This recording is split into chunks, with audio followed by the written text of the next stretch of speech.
الحمد لولیہ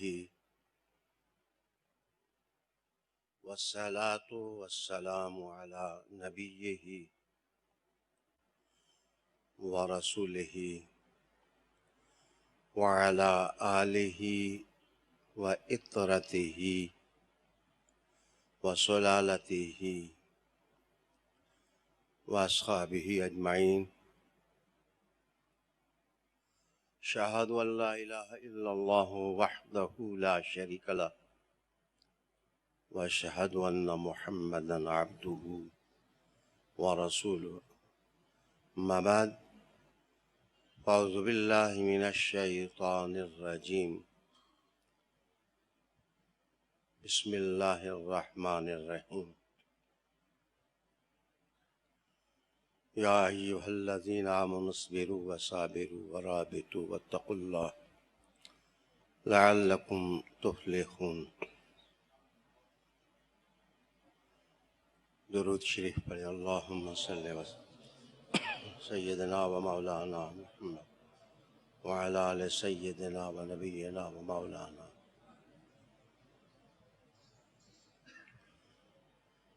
محرم الحرام شریف کی آج کی نسبت امام علی مقام رضی اللہ تعالی عنہ کی شہادت کے ساتھ ہے۔ میں کہہ سکتا ہوں کہ اس آسمان نے اس زمین پر شہادتوں کے جتنے مارکے دیکھے ہیں، جلوے دیکھے ہیں،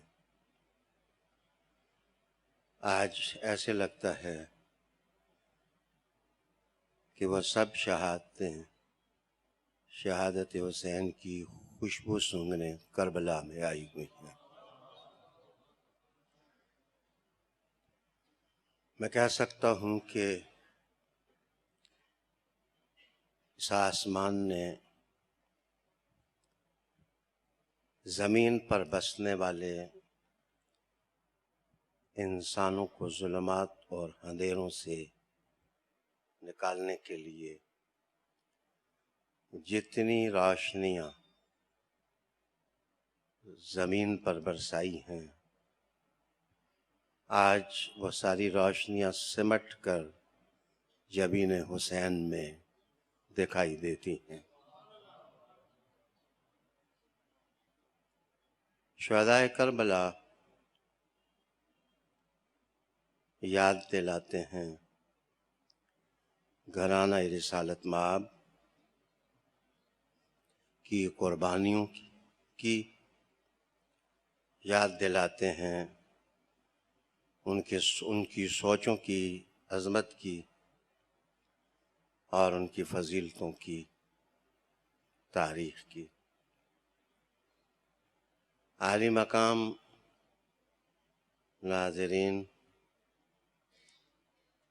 جو آیہ کریمہ میں نے آپ کے سامنے تلاوت کی ہے، اس کا پیغام تو صبر کا اور مصابرہ کا پیغام ہے، اور اللہ تعالیٰ کی ذات کے ساتھ رابطے کا پیغام ہے، اور اس رابطے کو قائم کرنے پر استقامت کا پیغام ہے۔ قرآن حکیم نے کامیابی کا راز اسی بات کو قرار دیا۔ میں یہ بھی یاد کروں گا کہ قرآن حکیم نے زندگی اور موت دونوں کو آزمائش اور ابتلا قرار دیا۔ اللہ رب العالمین نے صاف طور پر ایک جگہ ارشاد فرمایا کہ ہم تمہیں ضرور آزمائیں گے۔ بھوک کا ذکر کیا، پھلوں میووں میں نقصان کا ذکر کیا، اموال میں نقصان کا ذکر کیا، جانوں میں نقصان کا ذکر کیا، اور اللہ والوں کی نشانی، صابرین کی نشانی اللہ تعالیٰ نے یہ بیان کی کہ ان کا عملی منشور یہ ہوتا ہے کہ وہ ثابت کرتے ہیں کہ انا للہ و انا الیہ راجعون، ہم اللہ ہی کے لیے ہیں اور ہم نے اللہ کی طرف لوٹ کر جانا ہے۔ ان آیات بینات سے پہلے بھی نماز کا ذکر کیا گیا، اور اسی طرح استعانت کا ذکر کیا گیا کہ نماز قائم کر کے تم اللہ کی مددوں کو اپنی پشت پر لے آؤ، اپنی پیٹھ پر لے آؤ، اور صبر کا ذکر کیا۔ اور یہ بھی کہا گیا کہ شہید کو مردہ نہ کہو، شہید زندہ ہوتا ہے لیکن اس کی زندگی کا تمہیں شعور نہیں ہوتا۔ اعلی وقار ناظرین اور سامعین، کبھی کبھی میں سوچتا ہوں کہ شہید کی جو جد و جہد ہوتی ہے اور تگ و تاس، وہ دراصل اللہ کے ذکر سے اور اللہ کی وحدانیت پر گواہی سے انتہائی قربانی پیش کر کے روح کی تلاش ہوتی ہے۔ چونکہ شہید روح کا راز پا لیتا ہے، اس لیے اللہ کہتا ہے اسے مردہ نہ کہو، تم تلاش میں ہو لیکن یہ منزل پا گیا ہے۔ وَلَٰكِن لَا تَشْعُرُونَ، میں اس گہرائی کا اندازہ نہیں کر سکا کہ شہید جن روحانی راستوں سے گزرتا ہے اس کے تجربات کتنے میٹھے ہوتے ہیں اور اس کا سبق کتنا لذیذ ہوتا ہے، لیکن وہ دنیا سے جاتے ہوئے مسکرا کے دنیا میں رہنے والوں کو یہ پیغام دے کے جاتا ہے، زندہ تم نہیں، زندہ ہم ہیں، زندہ تم نہیں، زندہ ہم ہیں۔ تمہیں معلوم نہیں ہے کہ اللہ تعالیٰ کی ذات کے ساتھ ربط اور سچائی کے لیے قربانی کس زندگی کی نعمت سے ہم کنار کرتی ہے۔ یہ راز تم نہیں پا سکے، ہم پا گئے ہیں۔ عالی جناب سامعین اور ناظرین، یہ بھی معاملہ سوچنے کا ہے کہ اگر صدیاں بیت جائیں اور کوئی شخص شہادت کی راہ چلے، اسے جو اللہ جلوے دیتا ہے، انوار دیتا ہے، رحمتیں دیتا ہے، برکتیں دیتا ہے اور قرب عطا کرتا ہے، کوئی زندہ انسان اس معرفت کے سمندر کی تہہ تک نہیں پہنچ سکا ہے۔ جب عام شہید کا عالم یہ ہے تو حسین شہید کا عالم کیا ہوگا؟ شہید اعظم کی شہادت کا عالم کیا ہوگا؟ میں ایک حدیث شریف سنا کر بات کو آگے بڑھانا چاہوں گا کہ ہر امتحان کا ایک نصاب ہوتا ہے۔ یاد رکھنا، امتحان پہلی کا بچہ بھی دیتا ہے اور امتحان PhD کا طالب علم بھی دیتا ہے، دونوں کے نصاب اپنے اپنے ہوتے ہیں۔ کامیاب وہ بھی ہوتا ہے، کامیاب وہ بھی ہوتا ہے، لیکن یاد رکھنا کہ نرسری کا بچہ کامیاب ہو جائے تو اسے کوئی آدمی ناکامی سے تعبیر نہیں کر سکتا، لیکن دونوں کے مراتب میں، دونوں کی فضیلتوں میں بڑا فرق ہوتا ہے۔ شہید سارے افضل ہوتے ہیں، لیکن جو مصطفیٰ کے گود میں بیٹھا ہو، جس نے حضور کا پیار پایا ہو، اس کی شہادت کی کیفیت اور اس کی شہادت کی فضیلت اور اس کی شہادت کی گہرائی اور اس کے قرب کا تعمق ہر شخص اس عظمت کا اندازہ نہیں لگا سکتا۔ حضرت انس رضی اللہ تعالی عنہ ارشاد فرماتے ہیں، بغیر اختلاف کے دنیا بھر کے جتنے مذاہب اور مسالک ہیں، انہوں نے اس حدیث کی تصحیح کی ہے۔ یہاں تک کہ ابن تیمیہ نے بھی اس حدیث شریف کی تصحیح کرتے ہوئے کہا کہ اس کی سند عالی ہے۔ حدیث کیا ہے؟ حضرت انس رضی اللہ تعالی عنہ ارشاد فرماتے ہیں کہ استاذن ملک المطر ربہ ان یزور النبی صلی اللہ علیہ وآلہ وسلم۔ وہ جو بارشوں کا فرشتہ ہے، جس کی اللہ نے ڈیوٹی لگائی ہوئی ہے کہ وہ زمین والوں پر بارش برسائے، اس کا جی مچل گیا، اس نے اپنے رب کے حضور درخواست کی حاضری،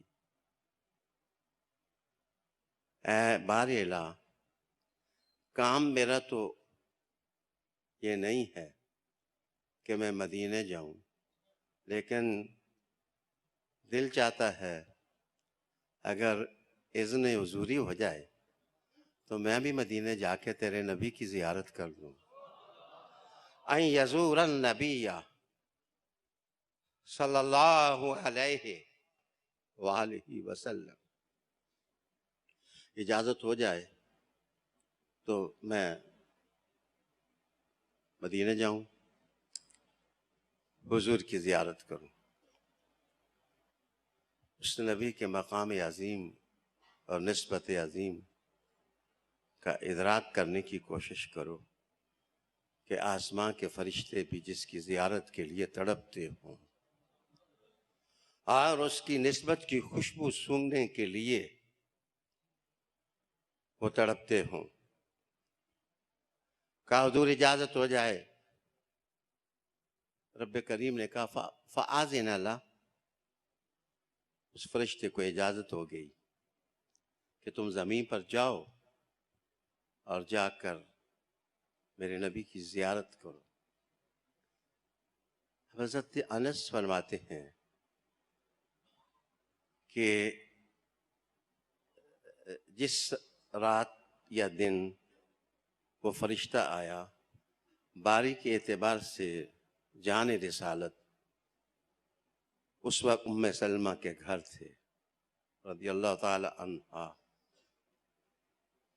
جو نقشہ جمالیاتی یہاں حضرت انس نے کھینچا ہے، میں آپ کے نام کرتا ہوں۔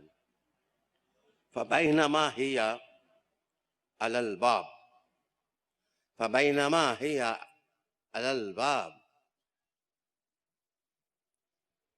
جناب ابھی دروازہ کھلا، ادھر سے فرشتہ آیا، ادھر سے اذ دخل الحسین، اذ دخل الحسین، ہاں وہ دیکھو جب سورج طلوع ہو تو کہتے ہیں کہ آفتاب آمد دلیل آفتاب، سورج طلوع ہوا ہے۔ دنیا والو، سورج طلوع ہو تو اس نقش جمالیات کو تم دیکھتے ہو، اسے کسی دلیل کی ضرورت نہیں ہوتی کہ وہ کتنا بڑا ہے سورج، وہ خود دلیل ہوتی ہے۔ وہ غریب کے جھونپڑے میں بھی داخل ہو جاتا ہے، بادشاہوں کے محلات میں بھی وہ داخل ہو جاتا ہے اور محسوس کرا لیتا ہے کہ میں اب آ گیا ہوں۔ جناب آج حسین آئے، کہاں آئے؟ باب رسالت سے داخل ہوئے، ام سلمہ کے گھر تشریف فرما ہوئے، اور جس وقت داخل ہوئے فجعل يتصوب على ظہر النبی صلی اللہ علیہ وآلہ وسلم۔ حدیث کا مضمون مسموع ہے، لیکن میں چند لفظوں کے حسن سے آج کٹور بھر کر کے آپ کے نام کرتا ہوں۔ کہتے ہیں کہ فجعل يتصوب على ظہر النبی صلی اللہ علیہ وآلہ وسلم۔ حضرت امام حسین پاک فوراً اپنے انداز میں دل رباہی کے ساتھ حضور کی پیٹھ پر چڑھ گئے، وہ یتصوب اور لوٹ پوٹ ہونے لگے۔ اب میں یتصوب کا معنی ایک معروف لفظ کے آئینے میں رکھ کے آپ کے نام کرتا ہوں۔ تصویب ہوتی ہے اذان کے کلمات کو دہرانا، اور تصویب لفظ نکلا ہے ثواب سے، اور ثواب لفظ کہتے ہیں کہ اگر کسی کو دولت ملے، ہیرے ملیں، اگر اس کو سونے کی ڈلیاں ملیں اور کہا جائے کہ اس کپڑے کی گٹھ بناؤ اور بنا کے کندھے پہ رکھو اور جاؤ، تو وہ اپنے کپڑے کو یوں پھیلا کے اس میں خزانہ ڈال کے اس ایسے کرتا ہے، ایسے کرتا ہے، ایسے کرتا ہے، کرنے کے بعد وہ گٹھ اٹھا کے کندھے پر رکھتا ہے، تو یہ کپڑے کا دورہ چورا کر کے گٹھ بنانا یہ ثواب ہوتا ہے۔ رب کریم بھی جس عمل پر ثواب عطا کرتے ہیں، معنی یہ ہے میں پھر تھوڑا نہیں دیتا، اتنا دیتا ہوں کہ میرا بندہ میری بارگاہ سے گٹھ بھر کر کے واپس جاتا ہے۔ اب یہ کپڑے کا ثوب کا دوہرا چوہرا کرنا اور اس میں کوئی چیز ڈالنا، ڈالنے کے بعد اس کو اپنی پیٹھ پر رکھ لینا، یہ تصویب ہے۔ امام علی مقام کے بارے میں فرشتہ دیکھ رہا ہے، انس روایت کر رہے ہیں، یتصوب علی ظہر النبی صلی اللہ علیہ وآلہ وسلم، کہ امام حسین لوٹ پوٹ ہوتے جیسے تم کپڑوں کی گٹھ بناتے ہو۔ حسین کہہ رہے تھے وہ تمہارا خزانہ ہے، میرا خزانہ تو محمد عربی ہے صلی اللہ علیہ وآلہ وسلم۔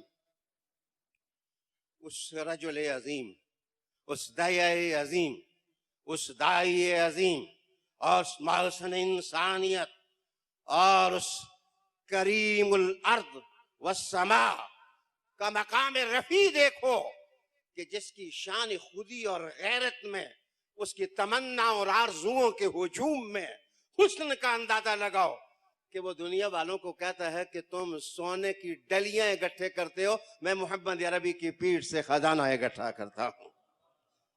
یہ تصوب۔ اچھا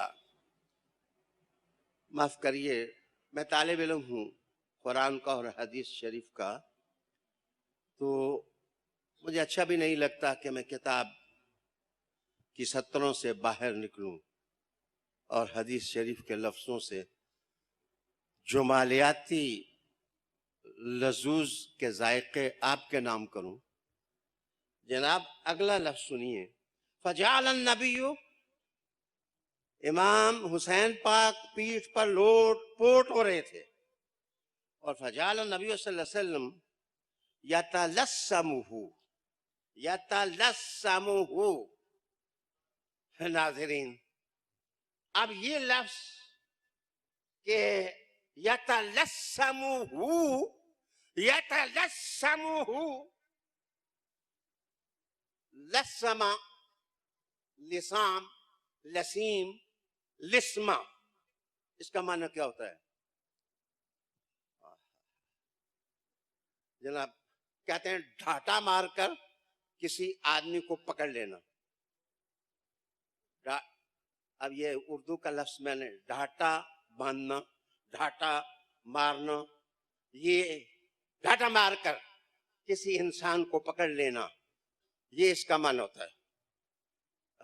اب میں آپ کے پاس چادر ہو، اللہ کرے کبھی ہو، یہ چادر بھی بڑی تاریخ رکھتی ہے. آل بیت اطہار کی تاریخ تو چادر ہی سے وابستہ ہے. جو چادر کی تاریخ نہیں جانتے وہ آل بیت کی تاریخ نہیں جانتے.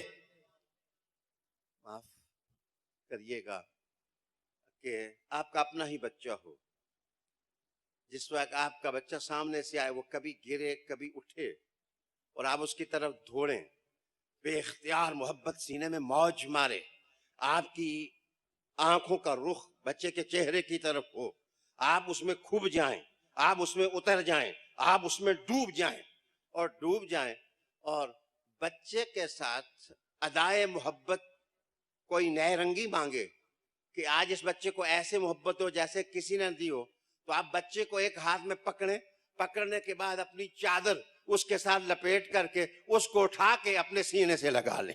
یہ ہے ڈاٹا باندھنا اور ڈاٹا مارنا. رسالت مآب صلی اللہ علیہ وآلہ وسلم کے کندھوں کا دوشالہ آئے، اس کی قیمت تو حضرت فاضل بریلوی سے کوئی پوچھے کہ رحمت عالم علیہ تحیت و ثنا کے کندھوں پر جو دوشالہ تھا اس کی قیمت کیا تھی. یہاں تو حضور جب 5 تن کو اس چادر میں لے رہے تھے، آسماں کے فرشتے تڑپ کے کہتے تھے ہمیں بھی لے لیں، ہم بھی تمنا کرتے ہیں اور آرزو ہمارے بھی سینے میں اس وقت تڑپ رہی ہے. لیکن میرے دوستو، یہ بخت صرف حسن کا ہے، یہ بخت صرف حسین کا ہے، یہ بخت فاطمہ کا ہے، یہ بخت علی کا ہے. حضور نے ان کو چادر میں لے لیا. آئیے، میں لسام کی تشریح کر رہا تھا. حضور نے اس طرح ہاتھ رکھا، رکھنے کے بعد حسین کو پکڑنے کے بعد اپنی چادر میں لپیٹنے کے بعد اپنے سینے سے لگا لیا. اب اتنا ہی نہیں، حدیث شریف میں تیسرا لفظ بھی وارد ہوا، اور تیسرا لفظ یہ وارد ہوا کہ یتصوب علی ظہر النبی فجعل النبی یتلسمہ ویقبلہ. حضور کے ساتھ بوسہ بھی دیتے. مسئلہ تو بن گیا کہ ایک کا یتلسمہ، دوسرا کا یقبلہ. اب یہ بوسہ کیا ہوتا ہے اور التسام کیا ہوتا ہے؟ اللہ اکبر. اس پر علامہ ذہبی نے ایک نکتہ رقم کیا. میں آپ کی نظر وہ نکتہ کرتا ہوں کہ جناب، پیار کرنے کی 3 قسمیں ہوتی ہیں. آپ اپنے بچے کو اٹھا کر اس کو آپ نے بوسہ دے دیا. جس وقت ہونٹ جوڑ کر کے معمولی آواز کے ساتھ جس وقت بچے کی گال پر آپ بوسہ دیں تو یہ ہے تقبیل. حجر اسود کو جب آپ چومتے ہیں تو حکم یہی ہے کہ اس کو جناب کاٹ کر کھانے کی کوشش نہ کریں، اس کو صرف اس طرح محبت سے تقبیل کر دینا، اس طرح کر دینا، یہ بھی کافی ہے. حجر اسود کا تو یہ مقدر ہے، دور سے ہی کوئی ہاتھ کر کے اسی ہاتھ کو چوم لے تو اس کا بوسہ ادھر بھی قبول ہو جاتا ہے. جناب، میں آپ کو عرض کرنے لگا ہوں کہ 2 ہونٹوں کو جوڑ کے جس کو پنجابی میں کہتے ہیں چومی لینا، یہ تقبیل ہے. لسام یہ ہے کہ منہ میں منہ ڈال دینا، اور منہ ڈالنے کے بعد دانت جو نوکیلے ہیں چار، یہ اگر آہستہ سے، بالکل آہستہ سے، جس کو آپ کہتے ہیں بائٹی کرنا، کٹے نہ بندہ، لیکن معصوم بچہ گل کی طرح ہوتا ہے، پھول کی طرح ہوتا ہے، اس کے چہرے پر ذرا لبوں میں ہی دبا لو تو نشان بن جاتا ہے. کہتے ہیں لسام اس بوسے کو کہتے ہیں جس میں ہلکے سے دانت لگائے جائیں تو نشان قائم ہو جائے چہرے پر اور گالوں پر. رحمت عالم نے یتلسمہ النبی صلی اللہ علیہ وآلہ وسلم نے، حضور نے منہ میں منہ ڈالا، بوسہ دیا، بوسہ دینے کے بعد لسام کیا. لسام کا معنی ہلکے سے دانت لگائے تاکہ نشان گالوں پر بن جائے، جس گلی سے حسین گزرے تاکہ دیکھنے والے سمجھ جائے کہ یہ محمد کا نواسا جا رہا ہے صلی اللہ علیہ وآلہ وسلم.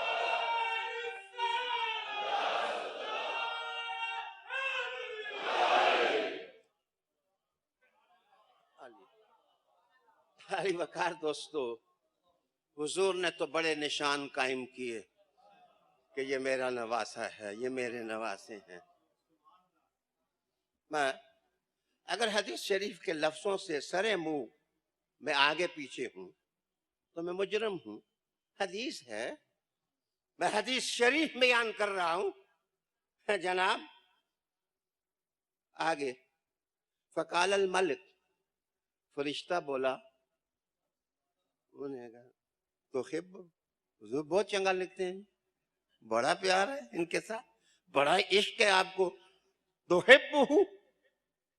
اللہ اکبر.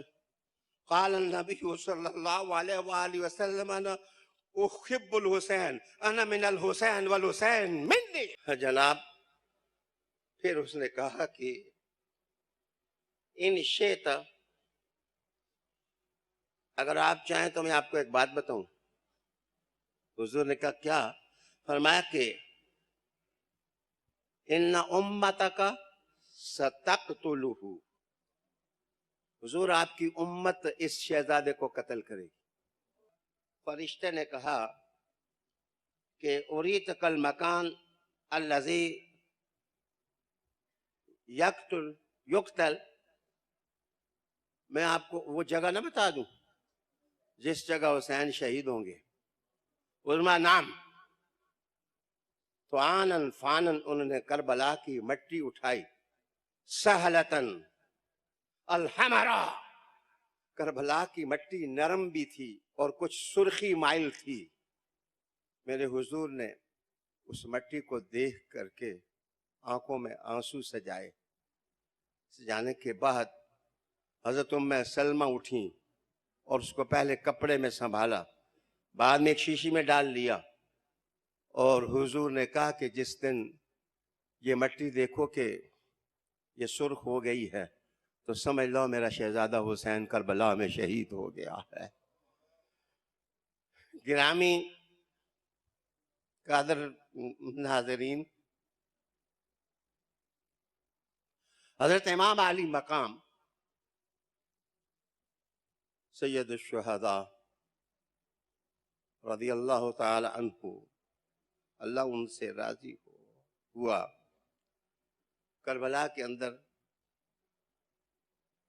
انہوں نے شہادت کا جو معیار پیش کیا اس میں ساری اولاد بھی شامل تھی، گھر والے بھی شامل تھے.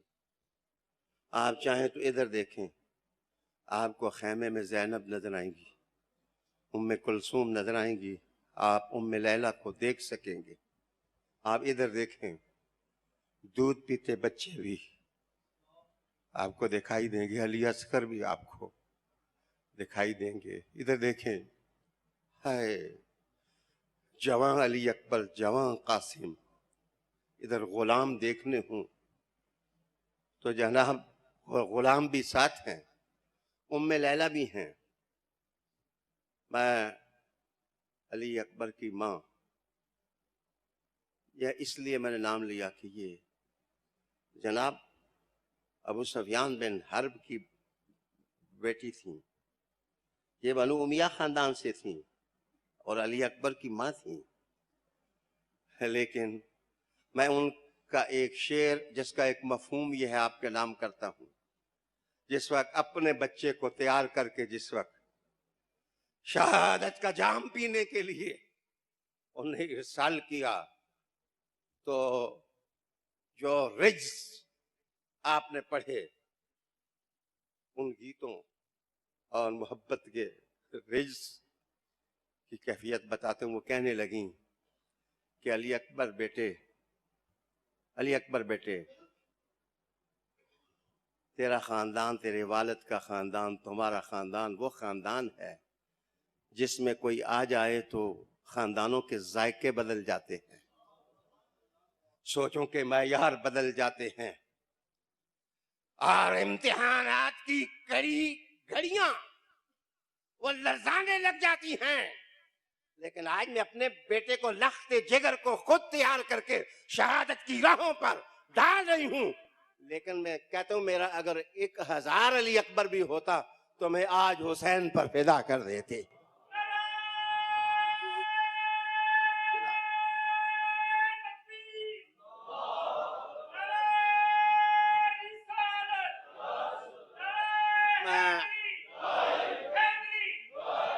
یاد رکھیے کسی بھی امتحان کی 4 چیزیں ہوتی ہیں جو قابل توجہ ہوتی ہیں. 4 چیزیں قابل توجہ ہوتی ہیں. پہلی چیز یہ کہ وہ شعور جو ملا ہے اللہ کو پہچاننے کا، وہ شعور کسی مصیبت کے وقت اس پر گرفت ڈھیلی نہ ہو، وہ شعور سلامت رہے. اصل حسین کا امتحان یہ تھا کہ مصیبت جو بھی ہو، بیٹا شہید کرنا ہو تو بیٹا، بھتیجا شہید کروانا پڑے تو بھتیجا، علی اصغر کو شہید کروانا پڑے تو علی اصغر، غلام شہید کرانے پڑے تو خود شہید ہونا پڑے تو لیکن شعور قرآن تھا. حضور ہمیں قرآن سے وابستہ کر کے گئے تھے. بھوک دے کے دیکھ لو، پانی بند کر کے دیکھ لو، اور شہید کر کے دیکھ لو، اور مصیبتوں کے پہاڑ توڑ کر کے تم آزمانا چاہتے ہو کہ نواسہ محمد کیا ہے، لو تم تیر آزما لو، ہم جگر آزما لیں. جناب پھر جس طرح یکے بعد دیگرے سب نے جام شہادت نوش کیا، عظمتوں کا معیار دیکھو کہ شہادت کے بعد بھی امام حسین کے سر سے قرآن پڑھنے کی آواز سنائی تھی. کسی نے کہا کہ یہ کاروان رسالت کا تاراج کیا ہوا، شہید کیا ہوا اور گھوڑوں کی ٹاپوں کے نیچے روندا ہوا قافلہ ہے.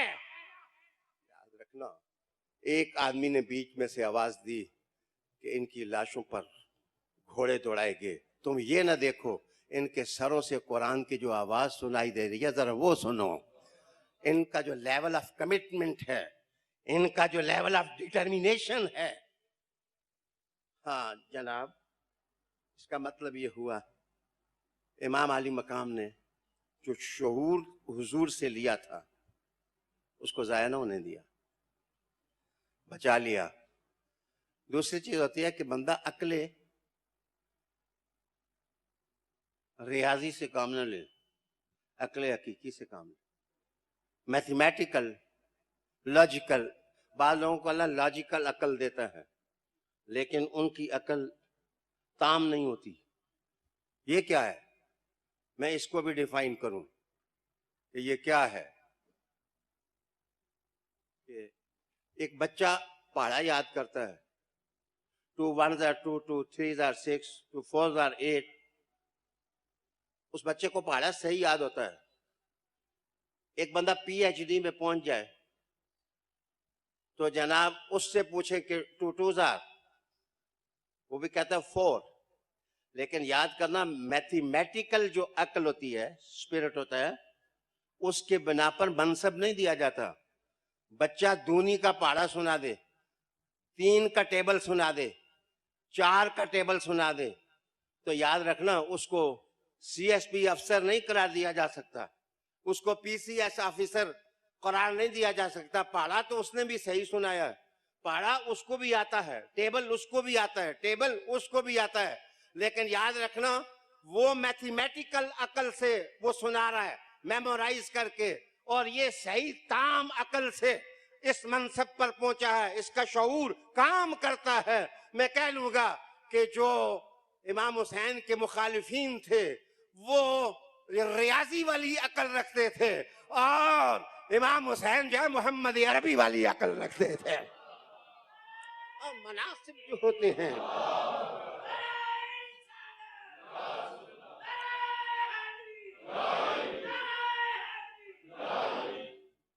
اسی لیے کسی کہنے والے نے کہا کہ اسلام زندہ ہوتا ہے ہر کربلا کے بعد۔ تیسری چیز ہوتا ہے کہ قربانیوں کا لیول کیا ہے، آپ اپنے مفادات کو کتنا چھوڑ سکتے ہیں، آپ کو جو اللہ نے دیا ہے وہ کسی اعلیٰ مقصد کے لیے قربان کر سکتے ہیں۔ اگر آپ کا لیول بلند ہے، آپ قربان کر سکتے ہیں، پھر آپ بہت فضیلت مآب شخص ہیں۔ میں تمہیں دعوت دیتا ہوں، میرے حسین کو حضور کی گودی میں دیکھیں، میرے حسین کو ابو بکر صدیق کے زمانے میں دیکھیں، میرے حسین کو عمر کے دور میں دیکھیں، میرے حسین کو حضرت عثمان کے دور میں دیکھیں، میرے حسین کو علی کی پشت پر بھی دیکھیں، علی کے ساتھ بھی دیکھیں، اس کو نیزہ پھینکتے ہوئے بھی دیکھیں، تلوار لہراتے ہوئے بھی دیکھیں، جناب یتیموں اسیروں کی مدد کرنے کے میدان میں بھی دیکھیں، اور مکہ کی راہوں میں بھی دیکھیں، مدینہ کی راہوں میں بھی دیکھیں، اور کوفہ کی راہوں میں بھی دیکھیں، اور کربلا کی راہوں میں بھی دیکھیں، بھوک میں بھی دیکھیں، پیاسا ہونے کے وقت بھی دیکھیں، جس وقت گھوڑے لوگ دوڑا رہے تھے اس وقت بھی دیکھیں، خون آشام تلواریں لہرا کے 22,000 کا لشکر ایک آدمی پر ٹوٹ کر کے اس کا امتحان لینے لگا اور کہا کہ ہاتھ اپنا ہمارے ہاتھ میں دے دو، ہم یزید کو دینا چاہتے ہیں۔ حسین نے کہا میں اپنا ہاتھ محمد کو دے کر خدا کو دے بیٹھا ہوں۔ علی علی وقار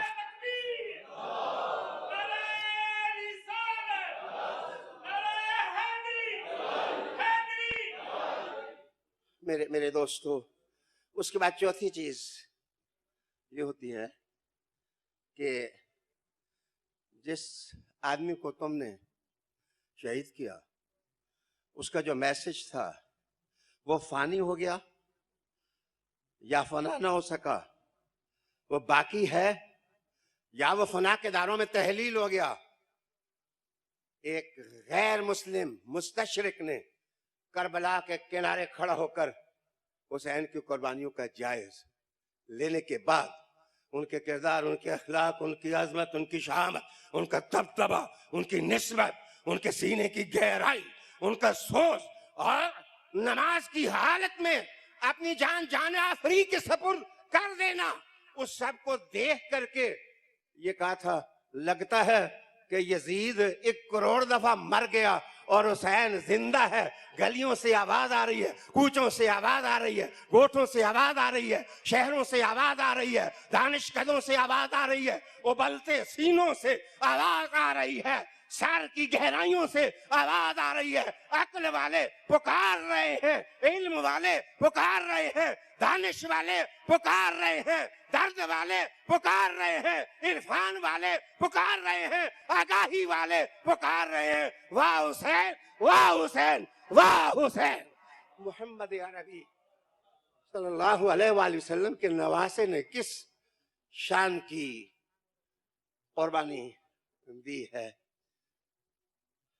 علی وقار ناظرین سامعین، میں اس وقت پوری دنیا میں جو لوگ میری بات سن رہے ہیں ان سے گزارش کروں گا کہ انصاف اور عدل سے، حقیقی عقل سے حسین کا مقام جاننے کی کوشش کریں، اور انہوں نے جو پیغام فلاح انسانیت کے لیے دیا اور بہبودی امت کے لیے دیا، اس پیغام کو دانش کے ساتھ سمجھنے کی کوشش کی جائے۔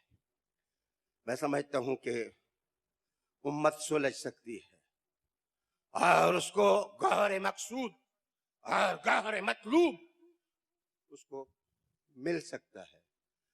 میرے آخری لفظ آج کی گفتگو کے وقت کے مطابق آپ کے نام یہ ہیں کہ تلاوت کریں سورہ عصر، والعصر ان الانسان لفی خسر الا الذین آمنوا وعملوا الصالحات وتواصوا بالحق